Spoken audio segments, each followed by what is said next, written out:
So your next guest thinks that investors should be prepared for more rougher seas ahead and also maybe a recession next year. But again, even in these kind of markets, folks, there are some companies and stocks that he likes that can ride out the volatility that may even prosper. Let's bring in Bill Stone, Chief Investment Officer at Glenview Trust. And there is this sort of idea, Bill, that, recession, it's a scary word. Oh, gosh, markets must come down. Stocks are going to come down. It feels like everything I'm reading suggests much of the hit, maybe not all, but much of the hit for next year already happened this year. What's your thought? Yeah, I mean, that would be the typical, right? Is you typically see a sell-off somewhere in the neighborhood of 25 to 30%, and we were at our worst down about 25%. The complicating factor is we typically don't bottom this early before the recession starts.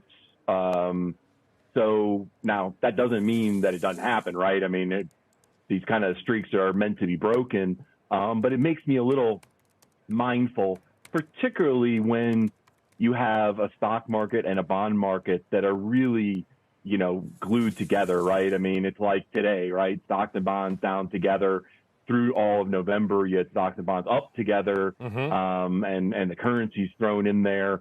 So I think you just have to be mindful of, some of these risks that, it is certainly possible, we saw it today with the payrolls, that yields do start heading up again. And I suspect that will put pressure on at least certainly the growth side of the market. All right, let's talk about Post-it notes and ketchup, and hopefully not together because that would be kind of gross. First up would be 3M. I mean, this is a consumer products company to end all consumer products companies. I'm not sure Scotch tape demand is going to drop off even if we get a recession.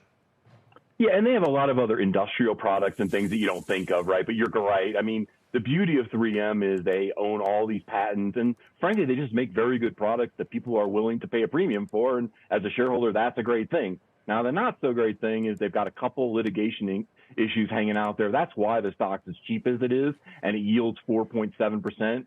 I think the dividend's safe. Again, eventually they're going to have to pay out a significant amount of money. The balance sheet is very good. It's just unclear how long you're going to have to sit there and wait before people are willing to take a step in. It just is one of those, no analyst wants to be positive on the stock because, it's got this overhang on it, but it's a long-term, has historically been a very good blue chip, and I suspect it will return to that at some point. Yeah, and I mean, of course, we know them for their consumer products, but not to diss 3M, they're actually getting bigger and bigger into energy. They make parts that go into wind turbines. They make parts that go into solar panels. They make nuclear stuff. They're in oil and gas. So they're actually kind of a secret energy company in a way.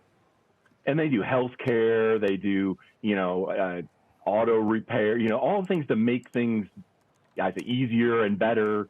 And again, their secret sauce is that they come up with these things proprietarily, and then they can charge for them. And, as long as that continues, I think you can feel pretty good about owning the company for a really long time. Well, I'm not sure their sauces are as good as Kraft Heinz's. Let's hope that you said secret sauce. Let's talk about the Sauce King, and that is Kraft Heinz as well. Kind of a similar, you're not going to get 30% growth out of Kraft Heinz, but that's kind of not the idea right now anyway.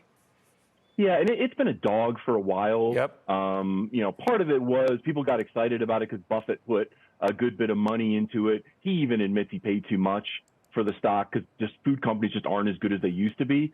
But not as good as they used to be doesn't mean it's not a good company. And they underinvested for quite a long time in the brands. I think they've done a really good job of starting to reinvigorate the brands. They've done some innovation. Now, it's kind of old, but it's my personal favorite is the Mayo Chup.